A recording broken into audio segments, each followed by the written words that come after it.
everybody, and welcome to the very first episode of the Vette Green Show. It's been a long time coming. This has been my baby that I've been birthing for a while, sitting on it, scared to move forward, but thank you, God, I've moved forward.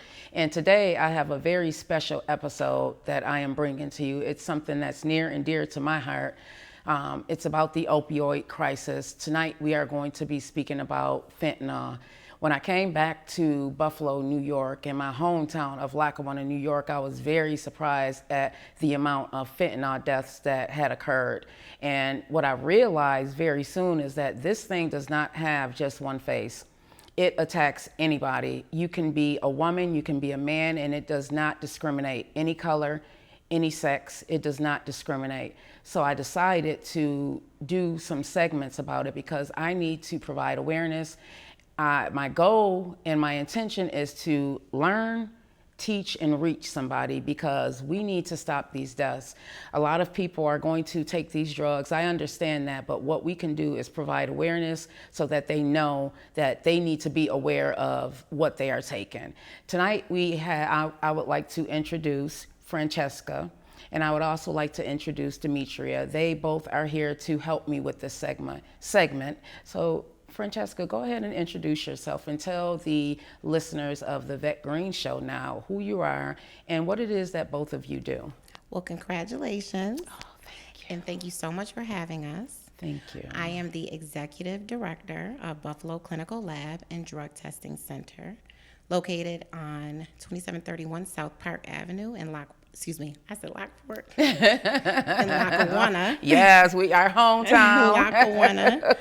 14218. We are open Monday through Wednesday. Walk-ins are available. We offer drug testing for both court-ordered tests or employment screening. We also provide testing, rapid testing for COVID, flu. We're very much so like Quest in our testing form. We can test for, like I said, COVID, flu, RSV, STD, urinary tract infections. Our purpose and goal is to serve the community for what has been lost. You know, you're from Lackawanna. We had a clinic that was abruptly taken away from us. Yeah. So access to resources were removed from our community. So as a lab, we intend to bring it back. Yeah. Hi, I'm Demetria. Thank you for having us. Of And I'm the lab course. coordinator at Buffalo Clinical Lab. I'm in charge of community outreach and testing. And thank you for having us here. Of course.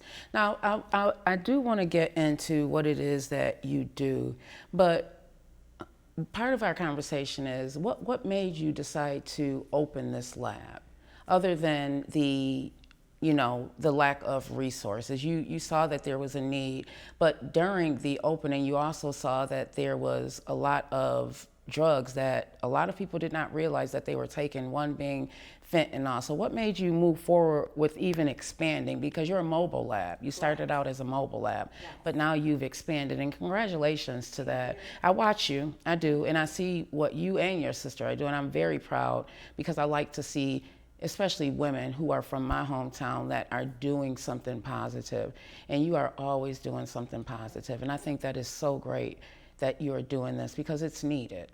Yes. It's so needed. Yes. Well, unfortunately, one thing that inspired me is health equity and the lack of accessibility to resources and information.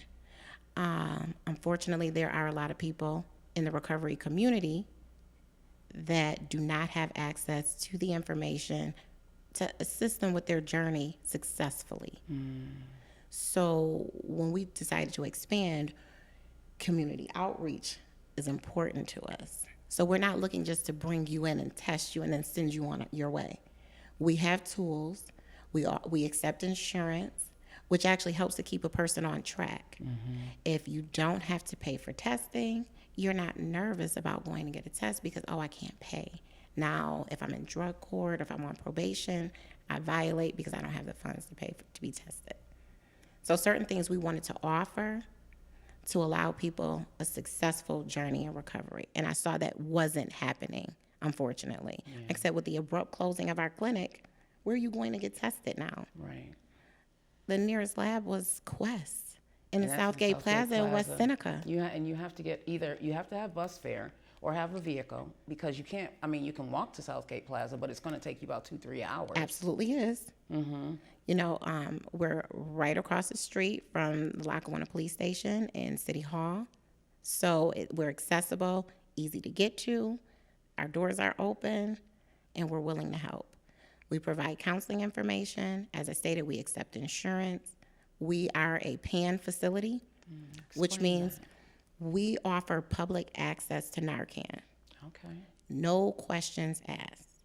That is a key part of your successful journey. For instance, a person may use, they may reuse. We want you to be successful. You can only be successful if you live. Yes. You need Narcan. You need to understand that you should not use alone. You should not be ashamed. There are no questions asked. There is no judgment. Come in, ask for Narcan, we give it to you. You want fentanyl testing strips to test the substance that you may use, we give it to you. There's no judgment. We want you to be safe. Harm reduction is key. Why is it important now? Because I recently spoke to someone and they told me that they test their marijuana for fentanyl. They have fentanyl testing strips. Why do you think it is so important to have these testing strips and not use alone? Well, unfortunately, people don't know what fentanyl looks like. So part of the initiative that Demetria came up with is our Fear of Fentanyl, the shirts that we're wearing. I love it. I love the message behind it. And the reason being is because people don't know what this is, and you need to proceed with caution. Fentanyl, to answer your question, why should a person have fentanyl testing strips? Because you can't see fentanyl in certain cases. It's less or smaller than a grain of salt. It's odorless, tasteless. You won't know that this is in your system. And if you take it, you may have underlying conditions that can cause you to overdose. Mixed with other drugs, it can cause an overdose. But if it wasn't your intended drug of use, you won't know what's going on. So you need to understand what you have. We can't tell a person, don't ever do drugs. That's not reality. Right, because the reality is a person's going to do what they want to do. Absolutely. And hopefully not die doing it. Right, so be safe, be cautious. Harm reduction, it's key. You should test your substance to make sure it's what you were told it was. You should not be forced to take a drug you had no intention on taking. This drug is more addictive than generally the drugs that the person wanted to use, which unfortunately that's another spiral effect. It causes higher addiction rates, and it's deadly. And you both are finding that a person will come in and they admitted that they've used cocaine, so you know that's going to show up. But a lot of times the fentanyl is showing up in these testing. Most times when it is cocaine, fentanyl is present as well. Because that's what they're cutting it with. Unfortunately. That's why it's so important that if you are using and you do feel that you need help or you don't know who to turn to, these are resources that you can use. You can go and get your test strips. It's very easy to use. Absolutely. You can even call the health department and they will send you Narcan. Absolutely. It's very easy to get these products. And don't be ashamed of it, because there's so many people with vices out there. You know, a vice is how I feel. Agreed. And one of the things that I want to highlight is that there's no reason to be ashamed, like you said. You may be addicted to something and you don't know who to turn to. Well, this show is going to help you with that. We are going to give you some resources tonight. Absolutely. Because that is the goal. That is the intention. I want to read some of these statistics that are out there. I do want to go into some of the statistics that are out there as far as Buffalo, New York, and what's been going on. So, and this is being reported by Spectrum News. This is where I got the information. From January through July 2023, 245 Erie County residents died of confirmed or suspected overdoses. I want to read that one more time because that is a huge number. It may seem low, but if you think about the number of people that are here in Erie County, 245 people, residents in Erie County died of confirmed or suspected fentanyl overdoses. Of those toxicology reports, 81% were cocaine and fentanyl. 81%. That is crazy to me. Combined, that's twice as many as in 2021. Additionally, people who died age 60 or older of overdoses has doubled. 60 or older, that means this is touching the grandmas and grandpas, y'all. This is, like I said, when we opened up, this does not have a face, this does not discriminate. It can be a 15-year-old, it can be a 65-year-old. This thing does not discriminate. That's why it is so important to be aware of what is going on. If you're going to use the cocaine, get the testing strips. Please. Go ahead and order them. There's no reason to be, it's better for you to still be here than not be here. It is better for you to ask for help. Even if you are not ready to go down that road of recovery, it is so much better for you to still be here and just order the Narcan, order the testing strips. I want to just move on. Let's talk about fear, the fear of fentanyl. Talk about where that came from and the meaning behind that. It certainly came from a place of us now understanding through our testing and the shock of the people that were being tested, that they had no idea that fentanyl was combined in any substance they were using, especially considering that it was not their intended drug choice. Mm-hmm. So fear for us means education and caution, but it is not being spoke of impactful enough. Fentanyl is not, it's not discussed enough in school. No. It's not discussed amongst the community, in churches, with your family. There's a stigma attached to opioids and what community they actually affect. And also, to be perfectly honest, there's a stigma attached to fentanyl because people do not understand or they don't know that it is in the opioid drug classification. Mm-hmm. You need to understand what you're using. You need to also understand that the results of using can result in death. Yeah. And I want to go back to what you said about our community. Okay. In our community, we did not necessarily see people addicted to the opioids. We saw the crack epidemic. We saw what it did. So we have this music out here right now that's promoting these drugs. Take the Lean. I was listening to a song today and they were talking about fentanyl and I was like, what? Like what? Like this is really being promoted?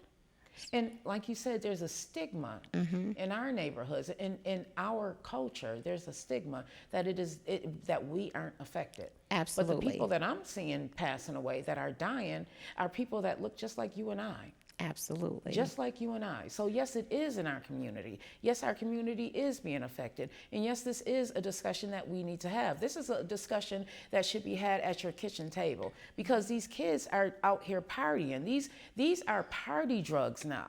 They're making them look pretty and making it, and you hear it in the music and making it seem like it is something that you should do to be on, that is something that's going to make you feel popular or something like that, which is ridiculous to me. We need to do a better job at talking about this because it is not something that's talked about at the kitchen table. Yes, get those test strips if you are a parent and you are watching this show right now. Absolutely. Get some Narcan in your house. I know a woman right now who came home and found her son dead in the car in her driveway. It was a heroin overdose. That is the worst thing that you would want to come across. We don't want to bury our kids, but this is what's happening. We are burying our kids. We have grandpas and grandmas out there right now who will never get to play with their grandkids because they OD'd on something called fentanyl. Let's get more into how you started seeing it come around. The first time that you heard about it, the fentanyl. So for me, the first time that I heard about fentanyl was when my stepson passed away. His intention was to take a Percocet, and it was not. It was fentanyl, which is part of the reason why we want to bring education and awareness to this. If you are not being prescribed this Percocet, oxycodone, or any other pain medication from a doctor, and you're getting it as a street drug, it is packaged as a prescription drug, but it is fentanyl. So whereas he received it, he thought it was a Percocet, which is in music. Percocet, Percocet, Percocet. So it's seemingly safe because it's a prescription drug, and prescription drugs are safe. I'm going to take this. The intent was never fentanyl, and it certainly wasn't to die. Yeah. But this is my first actual encounter with fentanyl. And he came home on Friday. He passed away on Sunday. And like you said before, it's a party drug. Yeah. So he was partying, and unfortunately he passed. I'm so sorry that you had to go through that. That must have been very hard for you and your husband. Extremely. Yeah. And his children, the mother of his children, his mother. We say recovery community because it is important that everyone understands that drug use and abuse doesn't only affect you. It affects the family. It affects the entire family. So as a family, you have to protect your family, so you should be prepared. You should have Narcan. You should have fentanyl testing strips. You should have the conversation. It shouldn't be a stigma. It shouldn't be shame attached. He didn't understand that drugs were not what they used to be. Yeah.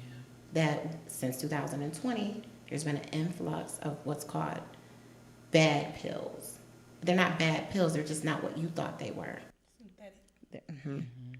So, you know, yes, the opioid crisis has been around for a while, but this isn't just that. This is disguising pills for something else. Yeah. And they're fentanyl, and like I said, they're resulting in death. So, What was your first encounter? How did you even get to know what fentanyl was?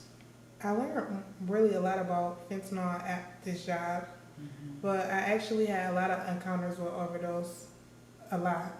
My grandfather had an aunt who recently died this year of an overdose.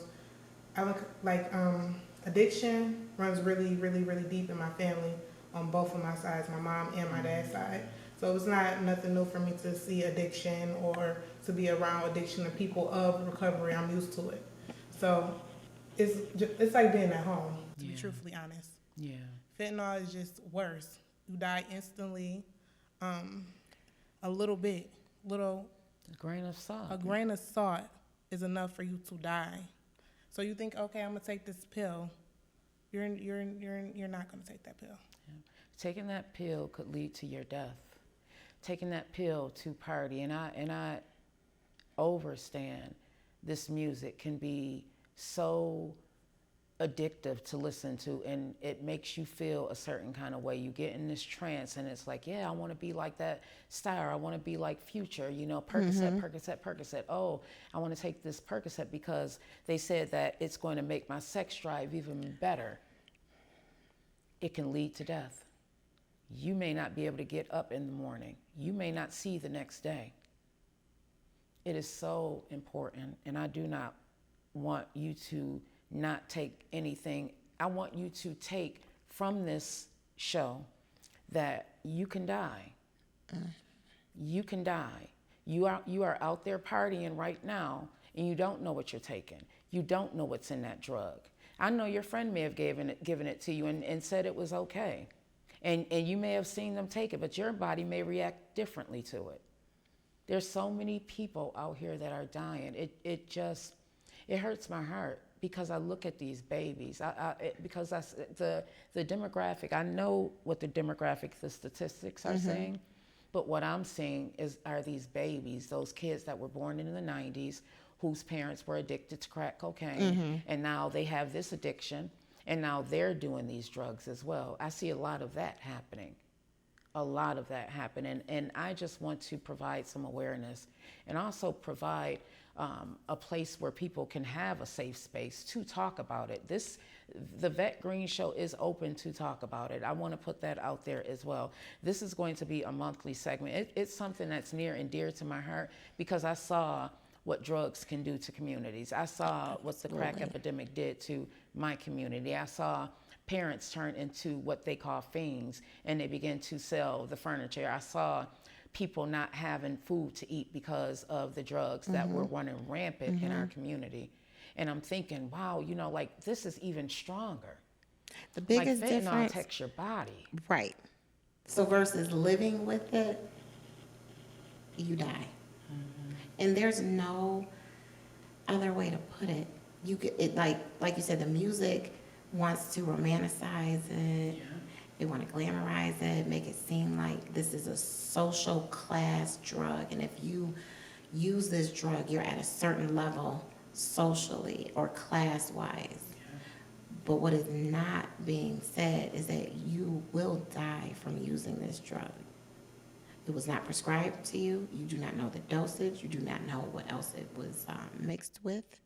Another thing that's important is what to do, and that's part of the education, what to do if an overdose were to occur.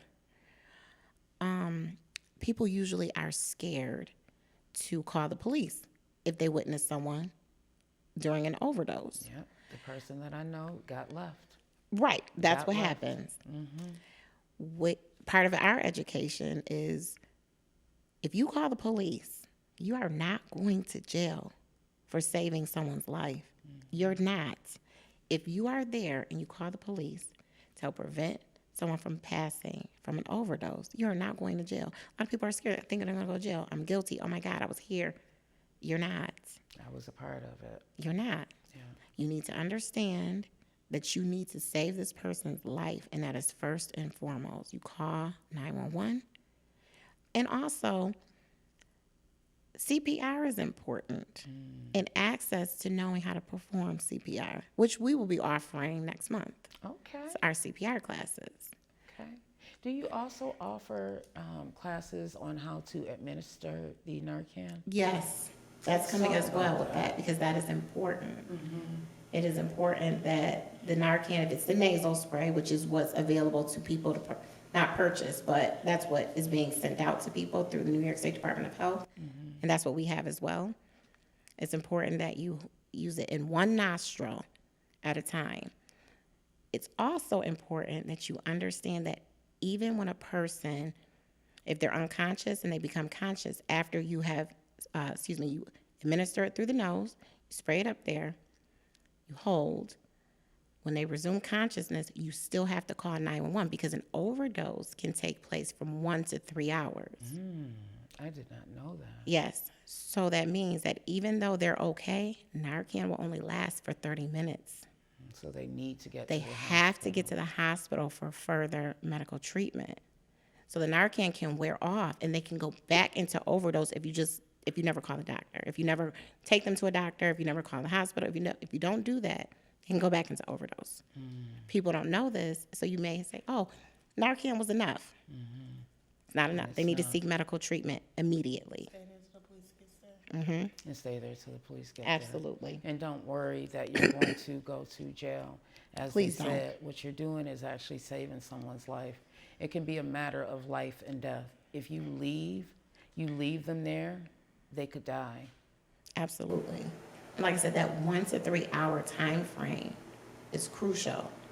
Most people aren't medical professionals, so they don't know that you're still in jeopardy of overdose within that time frame. So unfortunately, like I said, if you have the Narcan and you use it, a person is revived, you think they're okay. They're not. Yeah. Have to go to a hospital. And that is the most crucial part of using Narcan. You don't administer another dose until 1 to 3 minutes and you see that they have not resumed consciousness. Then, because you usually get 2 nasal sprays to use in one box, then you use the second spray in the other nose that wasn't used, and then you try again. You don't use the same nostril for the spray. Okay. So you alternate. Okay. That is very useful information. Very useful information. Thank you for that. Absolutely. I think I was talking to my son about the show. He works with kids and he does tutoring, and they actually had to learn how to administer Narcan. And he said it was one of the scariest things ever. because it really is a matter of life and death. It absolutely is. And it's even scary. An overdose to witness is scary. A person may will lose consciousness. Demetria, you know how to check for overdose if it were to occur. Yeah. Dilated pupils, shallow breathing. This occurs, you know you need to administer Narcan. Have you ever had an instance where someone came in and they had OD'd? They were in the process of. Wow. They were throwing up. Jittery, wouldn't sit down, sweating, really, really bad. Sweating really, really bad. They were on the verge of passing out to the point of being unconscious. So medical treatment was extremely imperative. And that's what happens. And they came over because they knew they took in something. They didn't feel, it wasn't the normal high that they had experienced. This was different and it was alarming. And when we did the rapid test, unfortunately, the person thought that they had only had cocaine, but it had fentanyl as well. I also want to just talk about, how this even started, because fentanyl was actually made to help during surgeries. It was made in 1959, and I will look up the doctor, but they administer it a lot. I was talking to you both about my daughter. She recently had a surgery, and I was surprised that they had given her fentanyl during the surgery. Like, I was like, wait a minute, what? Especially, like, come on now. And they tried to give it to her when she came home. My son, he hurt his back. They offered him fentanyl in the ambulance, which surprised me. It surprised me and it alarmed me because of the way, the addictive nature of fentanyl. Okay. But as you said, it can be useful in certain instances.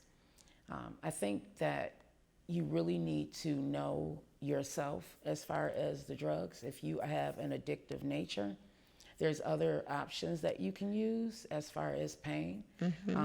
If you are using cocaine, again, I do not want to scare you, but I do want to let you know that you need to test it, and there's ways to test it. How do you use the testing strips? Testing strips, what you do is it comes in a packet, and then you put your substance in the packet.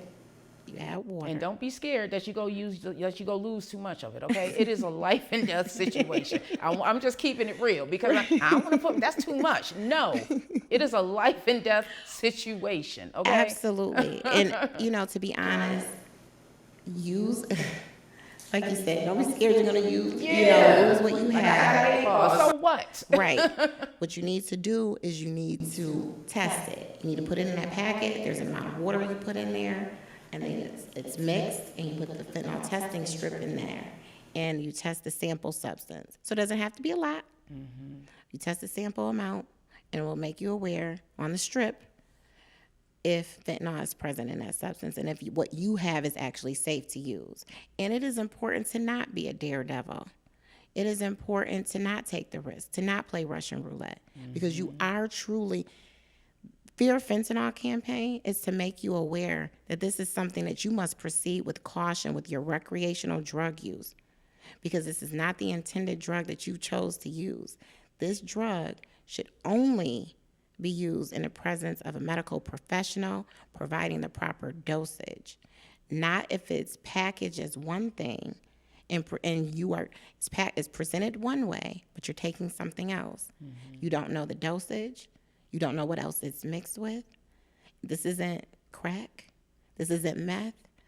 To be honest, we know people that have been on crack for our entire life. Yes. For many, many, many years. I mean, in our community, we saw what the crack epidemic has done. It didn't necessarily kill people, but people lived in ways that they hadn't before. And for a long time, this is not that. This is far from that. This will kill you. Your chances of survival are much less. Like you said, 2/3 of deaths are fentanyl involved usage. You don't hear that with just using cocaine or crack. And this isn't me promoting or condoning the use of any drug, but it is me explaining how the serious nature of this drug in particular, it must be dosed properly, and it must be under the supervision of a doctor or a medical provider, healthcare provider. If not, you don't know what's going to happen. And that's why people are dying. That's why children are dying. It is important to use and be socially responsible and to keep your drugs away and out of the reach of children, pets, because unfortunately people are getting access, kids are getting access to this thinking it's something else. Again, it doesn't taste like anything. It doesn't smell like anything alarming to make you say, oh, I don't want that. So instead it's ingested or absorbed through the skin, and now someone has passed. A 1-year-old in New York City at a daycare. That quick. Yep. Laying on the mat. Yep. That's So, I mean, it is important to understand what this actually does and what this looks like. And people need to speak about it when it affects their family. So people don't think that this, oh, well, it could happen, but I heard it happen, but not to us. right, because it can. Absolutely. This thing does not have a particular face. I cannot stress that enough. This thing does not have a particular face. It affects everybody. This is Absolutely. becoming one of the leading causes of deaths here in America, fentanyl overdoses. And again, it does not, the age range is very broad. It's very broad. You have children dying and you have grandparents dying.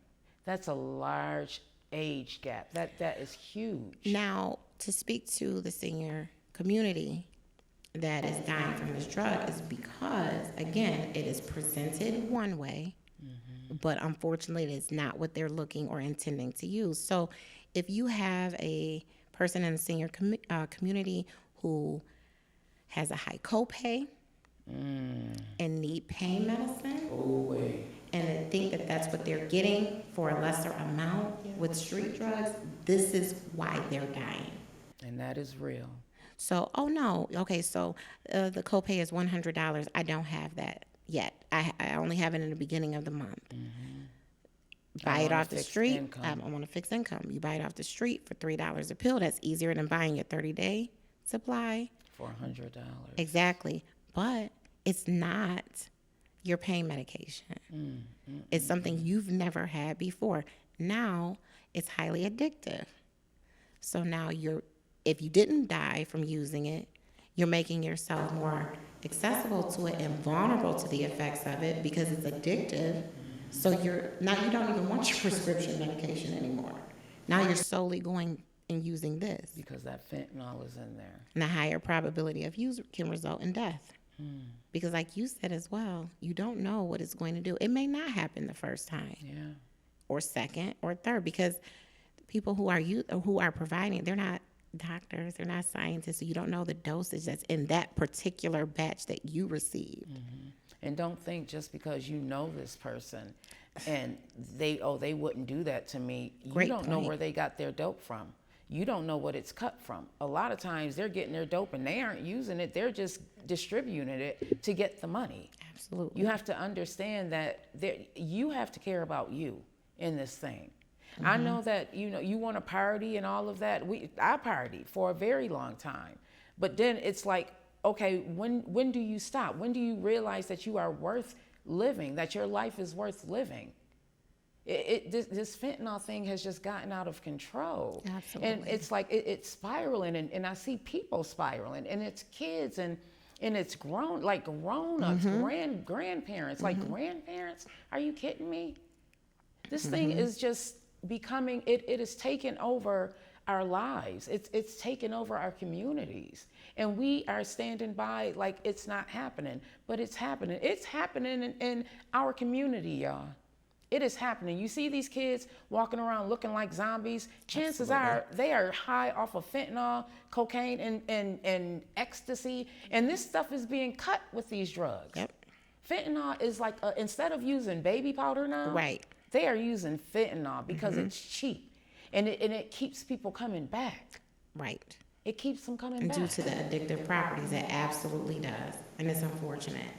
And the language behind it doesn't reflect the serious nature of it. Like someone may say, oh, well, that person got a bad pill. Please understand that there are no good pills with fentanyl. This person didn't get a bad one. They reacted the way that they would react. The same thing can happen to you. So there's no bad pill. If you're using drugs and you're getting them from street drugs and fentanyl is present, it's not a bad pill. It's just they're all bad. They are. Because they're not what you think they are at all. Yeah. I just want to give you a little bit of information about fentanyl. So fentanyl was first developed in 1959, and it was introduced in the 1960s as an intravenous anesthetic. It is legally manufactured and distributed here in the U.S. The problem is that people start realizing that, oh, I can use this thing to cut cocaine with, and I can make a lot more money. If I cut my cocaine, if I buy an 8-ball of cocaine and cut it with fentanyl, that means I'm going to make a lot more money. That became the problem. And they aren't caring about what it is that you are doing. They just want to get the money. They just want to get the money. I just want to also get into the fentanyl epidemic. So the third wave of the epidemic began in 2013. So they began to see fentanyl, but it did not become an issue until around 2013. As an increase in deaths related to synthetic opioids like fentanyl, the sharpest rise in drug-related deaths occurred in 2016 with over 20,000 deaths from fentanyl-related drugs. And I know that it had to increase during COVID because people just began to mentally break down, didn't know what was going on, just like all types of abuse increased during COVID. I'm sure the fentanyl abuse during COVID. Fentanyl abuse happened during COVID. Absolutely. Now, I also want to talk about how did we get here? How did we get here with this fentanyl that now we're sitting on the couch talking about it? Like this is a thing right now. Like you said, COVID. And it was due to not having access to treatment, healthcare, because the hospitals are overran with COVID patients. You have other people who have other needs now using street drugs to assist with those other needs, be it pain management, be it anything. They're using different alternatives to meet their needs and requirements for their health situation. So now you're abusing these drugs. Now you're addicted to these drugs. Even a person who may have already been in the recovery community, now you have more access to this and no access to your programs that help to keep you away from drug usage. Horizon wasn't open. You couldn't go to your weekly meetings. So if there was a boom, and it was during COVID, it's also due to everything else being shut down that helped a person in their recovery journey. Things didn't open back up. There was no recovery homes or rehab available. Things were shut down. So now you have a person to simply deal with their addiction themselves. And that's where part of the increase came from. Yeah. So what do you suggest we do now? As parents, as just citizens, as just regular individuals, what would you suggest that we do now to try and help combat this thing? Because it's going to take a village. It is going to take all of us to combat it. We have to continue talking about it. It can't be a discussion that's just behind doors and you think it's embarrassing to talk about. I lost my child to it and it's embarrassing to talk about. Talking about it may help someone else save their child. I know that it hurts. Listen, that is the worst thing that I can't even imagine how that feels. I can't even imagine. But if I, as a parent, can do something to help someone else's child, I'm willing to do that. I'm willing to continue having the discussion. So what would you suggest that we do, just as individuals? What can we do? Including the Narcan. I got some from the health department. I got my 2 boxes. I was talking to a young lady and she told me she was riding down the street and saw someone overdosing like on Bailey Avenue, had OD'd. It can literally save a life if you have it in your car. If you have it in your car, if you call 911, people are not talking about this enough.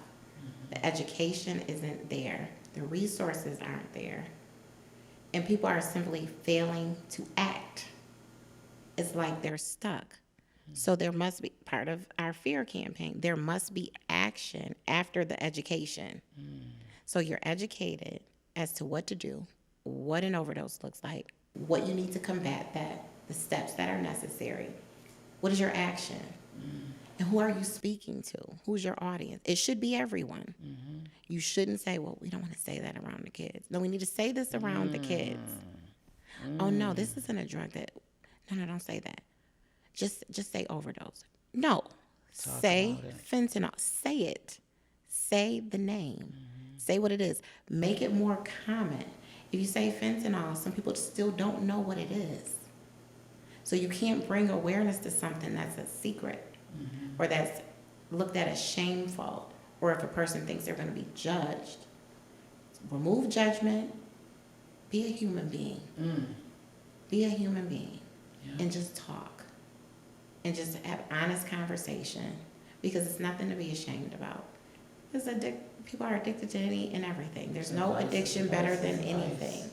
No addiction is better than the other. At the end of the day, in order to combat this, there must be discussion and there must be action. We have to get into schools. We need to be in community centers. It need to be spoken about at church, at home. This has to be an ongoing, what needs to happen is what happened when I was a kid in the 80s. I remember. I have to say it. So when I was a kid, we came home to after-school programs.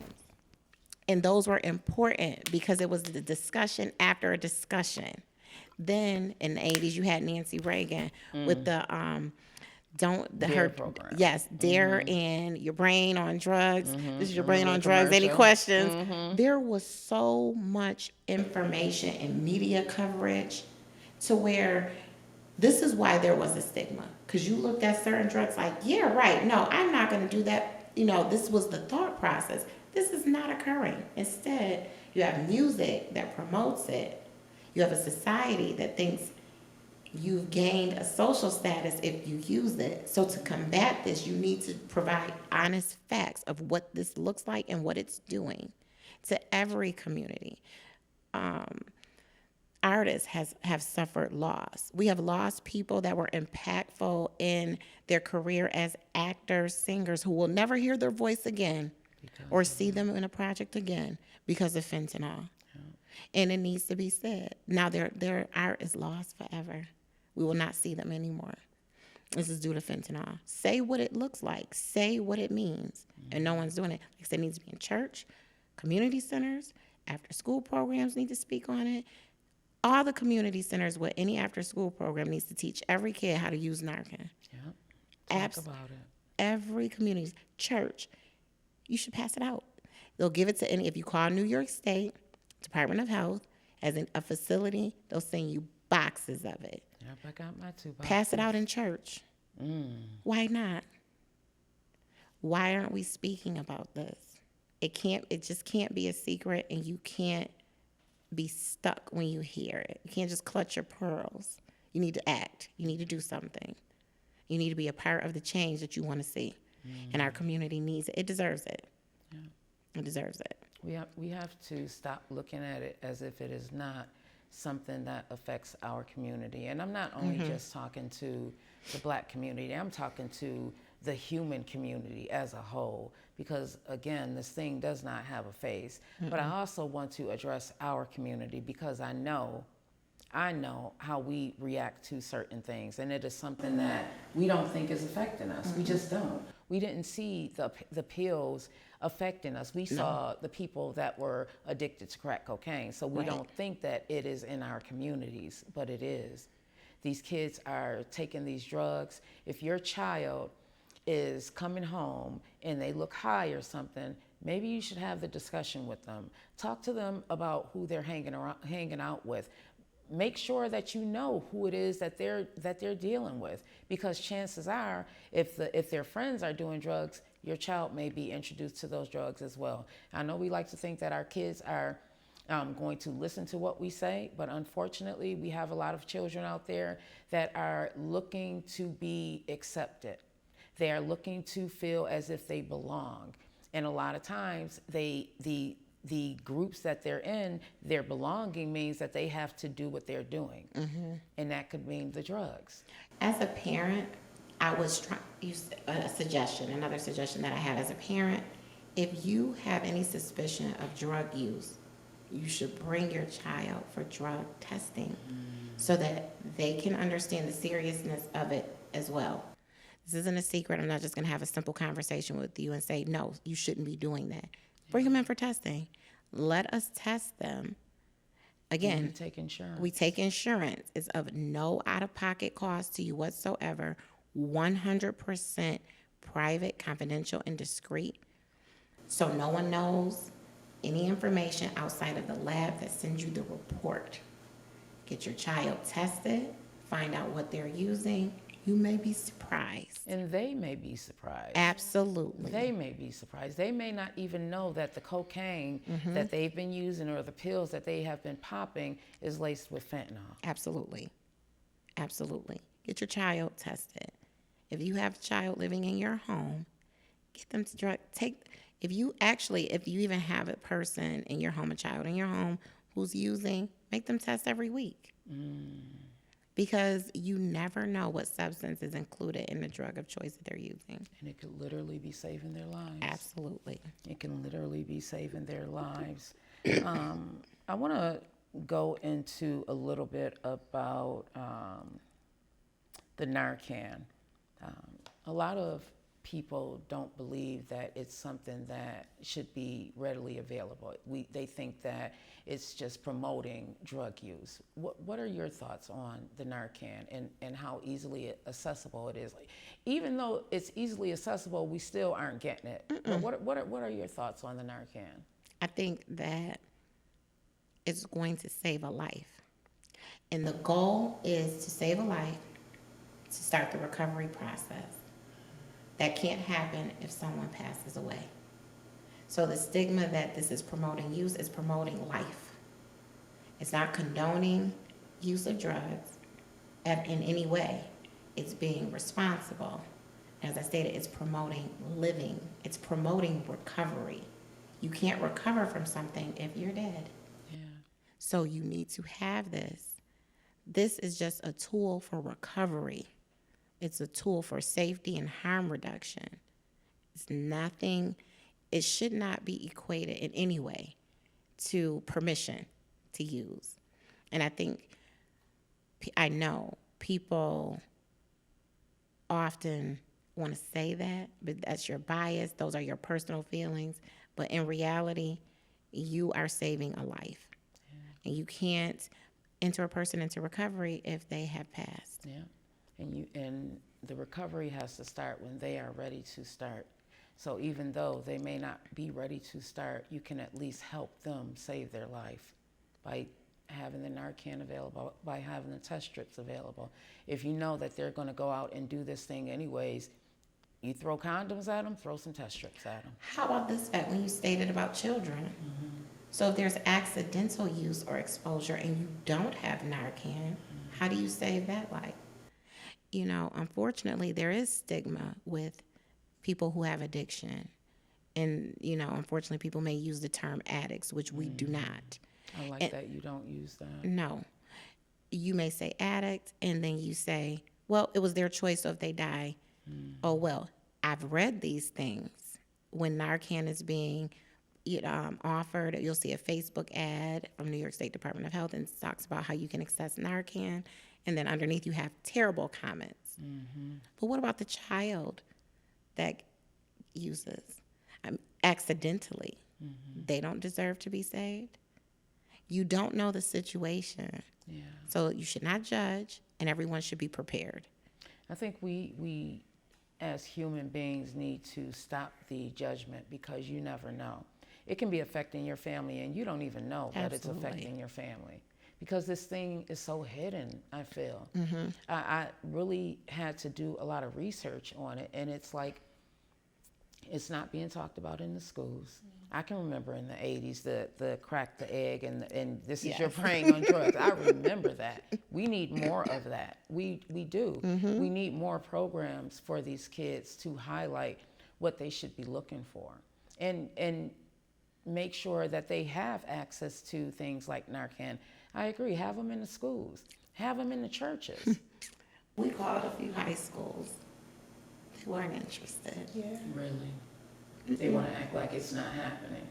They don't even want to put you through to the person that you should be speaking to. I can remember in high school, this was in the 1990s, and one of my classmates had a $400 a day addiction to crack cocaine in high school. I can remember that. I can remember sitting in class and we were talking about it because he was out of school. The teacher happened to ask, and I guess the teacher was close to the guy. He happened to ask another one of the classmates because he had started skipping school. I'm in the 10th grade. At that time, he had a $400 a day addiction to crack cocaine. The players change. The drugs get even better for people. The access gets even easier. It is happening. It's happening. I know we like to turn a blind eye and act like this is not happening in our communities, that it is a white thing, but it's not. No. How many people have I spoken to that have been affected? Everybody. I spoke to someone that's on a board, and his tenant, who was a teacher, passed away from fentanyl. They did not even know that he was using cocaine. He was a teacher in the Buffalo district, passed away from fentanyl. So it's happening everywhere. Again, it does not have a face. It can be that person that you're talking to right now. Absolutely. Start the conversation. Start the conversation. Absolutely. We have to. It can literally be anyone. Demetria can tell you more. She tests more often than I do. I handle a lot of back end, our contracts and proposals and things of that nature. Yeah. But you can even share the people that you encounter. What do they look like? Young. The people that I have encountered on fentanyl look young. They usually look well dressed, well groomed, hair done nice. You would never guess that that's their drug. It's not even their drug of choice. That's a drug that they had took. It's never their drug of choice. No one wants to take fentanyl. That's a good question. Not to cut you off. Have you ever had an instance, Demetria, where someone said that they were taking fentanyl? Never. Never. No one wants to take fentanyl. You take it on accident. You don't know what it's covered. What happens is when they cut it, it makes it stronger and better. Because fentanyl is very strong and very addictive. So now I have the best drug and it's addictive, it's stronger, but I'm killing people. And that's how it happens. And that's what, I have the best stuff out here on the street, so people are going to continue to come to me. It's extremely addictive. Now, even if the doctor prescribes it to you, they don't tell you how addictive the drug is. Like you said, you went through certain instances with your children and they're offering the drug or whatever the case may be. I know they didn't tell them before they took this drug that it was addictive. Yeah, not at all. Good thing. See, I because of where we were and I saw the crack epidemic, I had the conversations with my kids. I had those tough conversations. If someone comes up to you and asks you to sniff something, like I got on my kids' nerves because I knew what we were facing. And I knew when they went outside, it was going to be a different environment. And I wanted to make sure that they were educated before they went outside. So I did that. Thank God I had those conversations. But a lot of people do not have those conversations. We don't even think to have those conversations. Absolutely not.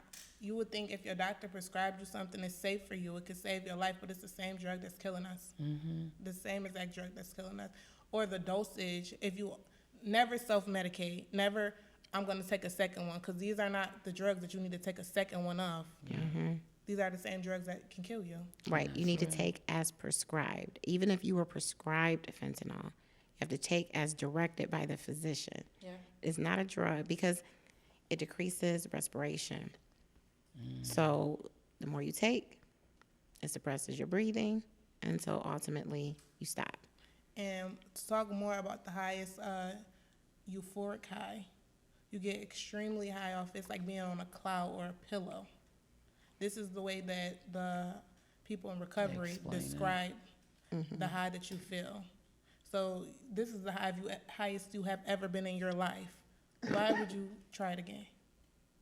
But they are. Right.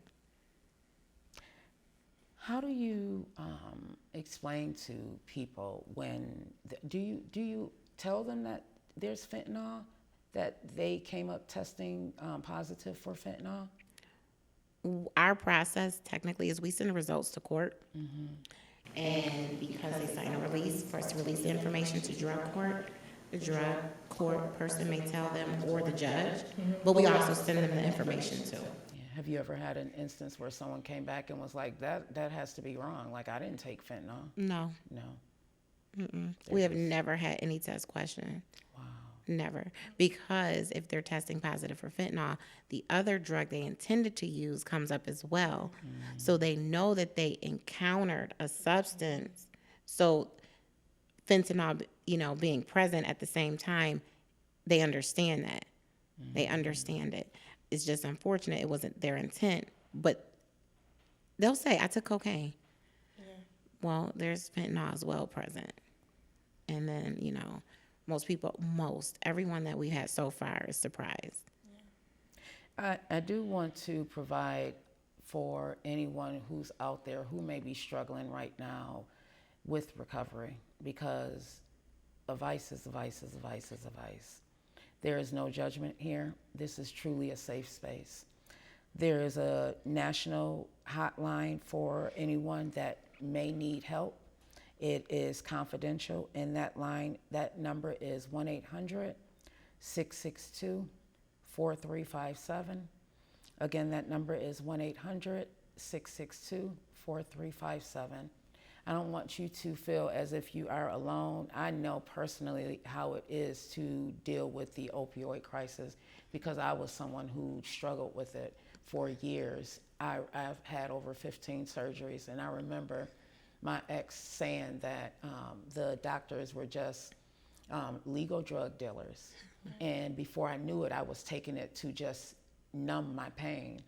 The pain was gone, and the doctor was prescribing it to me. I told you that I just got prescribed morphine, which I'm like, wait a minute, Right. like that's something that people get when they're in hospice. Right. You know? Absolutely. Yeah. Absolutely so it is. scares me. Absolutely. It scares me, but thankfully, I have, pain management who helps me with that. So if you are someone who has been struggling or know someone who has been struggling, have the conversation and don't be embarrassed to talk about it. Like, it's something that I'm not embarrassed to talk about, because it's a part of my life. It's something that I'm going to have to deal with for the rest of my life. It's something that I know that I was able to overcome, thankfully, and get treatment for. But everybody is not like that. That's not the case for a lot of people. A lot of times we are embarrassed to talk about it because we think that we're alone, or we think that we're going to be judged. I say to you, don't worry about the judgment. Worry about your life, because if you're still here, that means that you're meant to be here. You're placed on this earth for a reason. If you know anything that I promote life. I promote that you are here for a reason. We all have been purposed here for a reason. And sometimes we do get caught up with the drugs, and sometimes we do get caught up in that party life, but you can overcome it. And sometimes we do need help, and it is all right to say, I am not all right. It is all right to say, I need help here, and not be embarrassed about it, because you are not alone. When you go into these treatment centers, you will see so many people that look like you, and maybe, you will have to find a treatment center that works for you, and maybe, it did not work the first time, but maybe this time it will work. Maybe this time watching this show will help you, guide you to some help, something that will change the way that you think about fentanyl, something that will change the way you think about your own life, because you are worthy of living. And that's really what the goal of this show is, to teach, learn something myself, and also provide guidance and awareness. Absolutely. And I thank you both for doing that tonight. No problem. And I welcome you back to the show anytime. This is going to be an ongoing segment, because I saw firsthand what the crack epidemic did to my community. I saw firsthand and was a part of what the crack epidemic did to our community. So it is my goal to provide, this is me giving back, because I don't want anybody else to die from not being aware, or die from something that they are trying to use and not even knowing that it's laced with something else.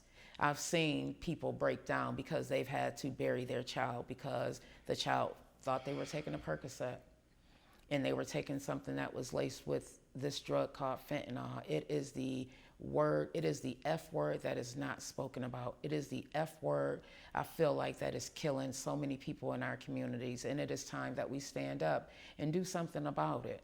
Absolutely. And I know a lot of people aren't going to agree with what it is that Narcan can do because they think that it is promoting it, but it is actually saving a life. Yeah. One thing that's important is I do want people to understand that if you do not have an address to have Narcan delivered to you or the fentanyl testing strips, you need to know where you can go pick it up. Because the state will send it to you, or Erie County will send it to an address, but what if a person doesn't have one? That is important that people are made aware how to access it. And again, we have it readily available. You can simply come pick it up from us. If you cannot, or if you do not have an address for the state to send it to you, you can simply come get it from us. And where are you? Tell everyone the name of your facility and where you're located and your hours of operation. Absolutely. We're Buffalo Clinical Lab and Drug Testing Center. We're located in Lackawanna, New York, 2731 South Park. You can pick it up between 9 a.m. and 5 p.m., Monday through Wednesday. It can either be the fentanyl testing strips or the Narcan. We have it available. If by any chance we run out, you can go to your pharmacy and pick it up. I've seen the signs, Narcan available. Mm-hmm. And you need to, people have to be educated, because in some pharmacies, people are not aware. Some of the pharmacy techs weren't aware. We did a social experiment. Yes, we did. We went to different pharmacies to see if they would provide us Narcan. It's supposed to be considered free or $5. Mm-hmm. What happened? And we went to a few that were not educated on it and did not give it to us. Mm-hmm. What was the holdup? Oh, you need to pay $45. That is not what the state says. Wow.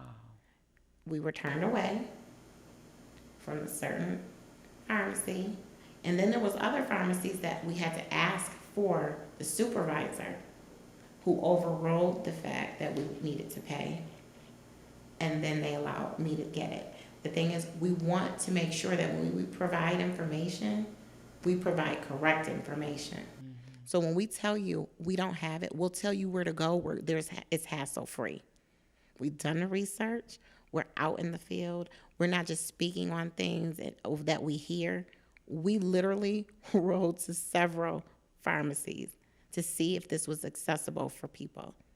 In some cases it is, and in some places it's not. The ones that have it readily available, no questions asked, and that's what it's supposed to be. No payment.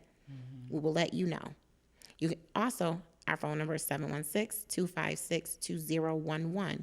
You can call us and we can have the conversation. We can direct you, tell you where to go or what to say. No judgment. No judgment. None whatsoever. You are here to help. Absolutely. Yeah, you have. What is your goal with Buffalo Clinical Lab? Our goal is to expand to a clinic. Absolutely. With different providers, providing women's health, counselors for the recovery community, and treatment. That's our goal. You see a need. There's definitely a need. There aren't enough hospitals in Lackawanna. We have people in the area, transportation is an issue. We're right in the heart of the city of Lackawanna, which means people can walk to us generally within 10 to 15 minutes. Literally. From Right in any the place middle. that you're at in Lackawanna, you can come to us walking within 10 to 15 minutes. Yeah. So there's no reason why we shouldn't be able to provide to you everything you need so that you don't have to go without. So that's the goal. My goal is to continue with our outreach program and to make sure we go to different communities all the time and extend free health care for them and free testing. And I want to continue with that and double our outreach. She loves community outreach. She does amazing with community outreach. Where does that come from with you?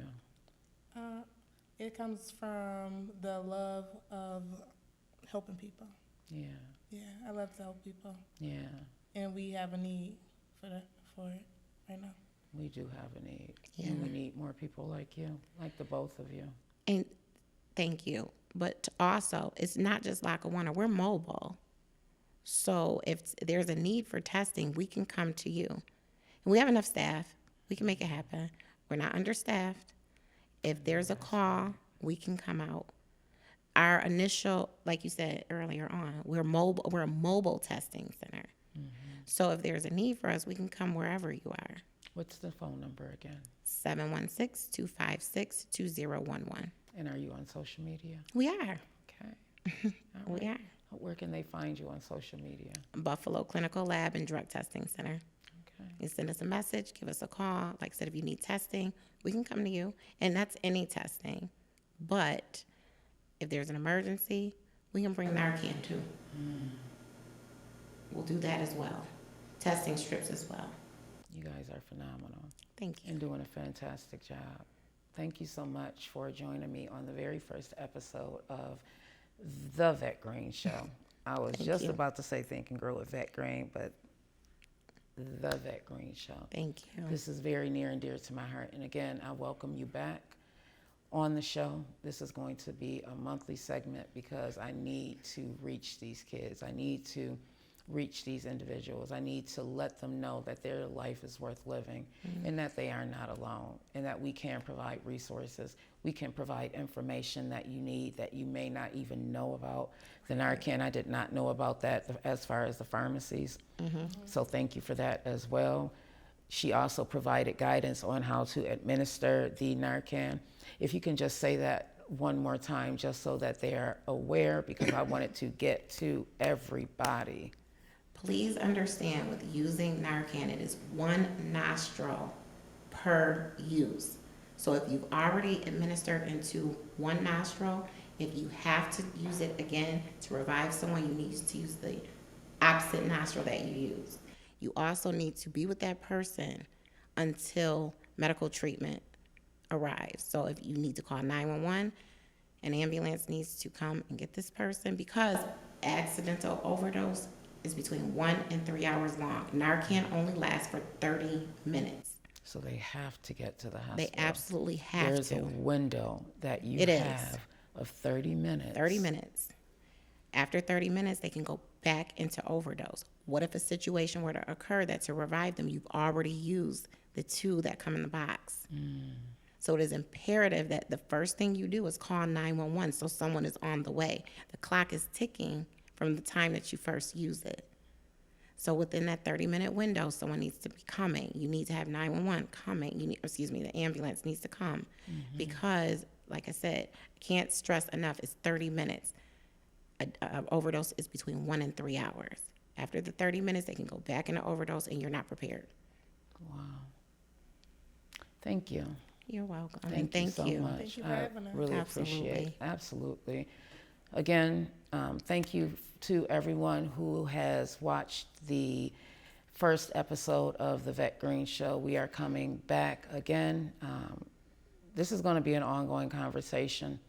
This is going to be a monthly conversation. I have some other shows down the line as well. On Wednesdays, I am going to have my mindset coach, Coach Bree. So make sure you catch me on Wednesdays. I will be live at 8 p.m.